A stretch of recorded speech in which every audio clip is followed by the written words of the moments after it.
Praise the lord. 91వ కీర్తన చదువుకుందాం. మహోన్నతుని చాటున నివసించువాడే, సర్వశక్తుని నీడను విశ్రమించువాడు. ఆయనే నాకు ఆశ్రయము, నా కోట, నేను నమ్ముకొను నా దేవుడని నేను యెహోవాను గూర్చి చెప్పుచున్నాను. వేటగాని ఊరిలో నుండి ఆయన నిన్ను విడిపించును.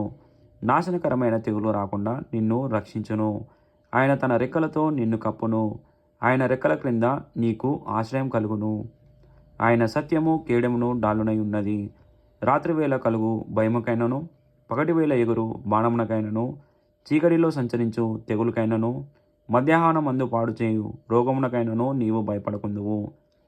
నీ ప్రక్కను 1000 మంది పడినను, నీ కుడి ప్రక్కను 10,000 మంది కూలినను అపాయము నీ యొద్దకు రాదు.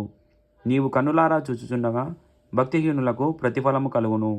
యెహోవా నీవే నా ఆశ్రయము అని నీవు మహోన్నతుడైన దేవుణ్ణి నీకు నివాస స్థలముగా చేసుకొని ఉన్నావు. నీకు అపాయమేమీ రాదు. ఏ తెగులును నీ గుడారంను సమీపించదు.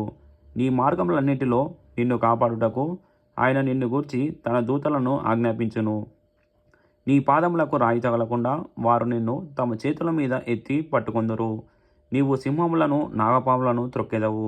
కొదమ సింహములను భుజంగములను అణగదొక్కెదవు. అతడు నన్ను ప్రేమించుచున్నాడు గనక నేను అతన్ని తప్పించెదను.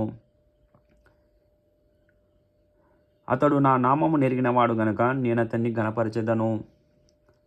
అతడు నాకు మొరపెట్టగా నేను అతనికి ఉత్తరమిచ్చేదను. శ్రమలో నేను అతనికి తోడై ఉండేదను. అతన్ని విడిపించి అతన్ని గొప్ప చేసేదను. దీర్ఘాయువు చేత అతన్ని తృప్తిపరచెదను. నా రక్షణ అతనికి చూపించెదను. దేవుని పరిశుద్ధ వాక్యం దీవించి ఆశీర్వదించబడునుగాక. ఆమేన్.